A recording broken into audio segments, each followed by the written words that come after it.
Come on in. My name is Bill Tobin, and this is your restaurant success tip of the day. Have you ever been mad at someone close to you, like a spouse or significant other, and regardless of what they say, it's always negative and they can do no right?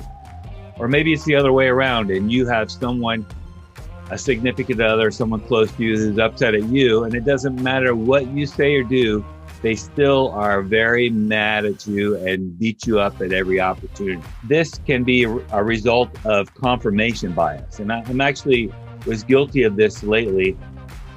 I have a son who has a lot of potential to reach his dreams, but he has to put the work in. And frankly, there have been times when I didn't think his work ethic matched his ambition. So when I come home and see him sitting on the couch and watching TikTok videos, my immediate reaction is that he hasn't put in the work, and he's not putting in the work. And finally, my wife, God bless her, she pointed out to me that I was jumping to conclusions and that he was in fact doing his workouts and doing them consistently. And when we talked about it, I realized, yeah, he actually is working very hard, and that I had to get, and she reminded me that I need to get out of my confirmation bias. And after she pointed this out to me, I realized that the same thing was actually happening in the restaurant.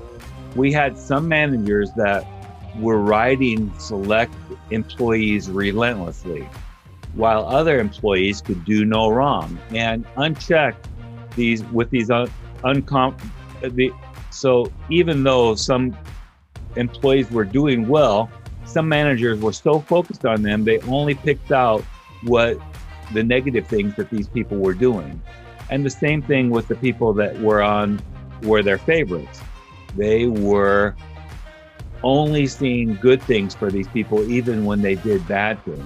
And so we had to point out to our managers that, hey, we have confirmation biases, and uncheck these confirmation biases towards our employees, regardless of whether those confirmation biases are bad and you point out the negative things, or they're good and you see no bad happening.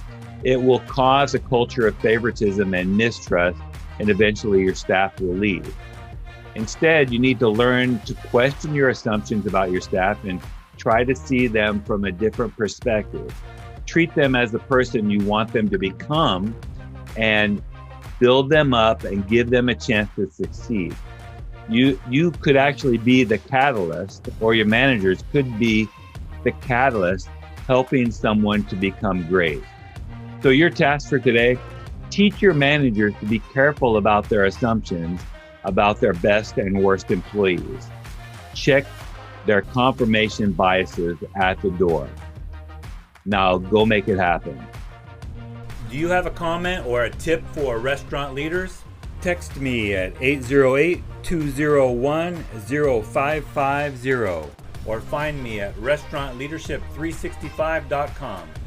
This is Bill Tobin. Thanks for coming in. See you tomorrow.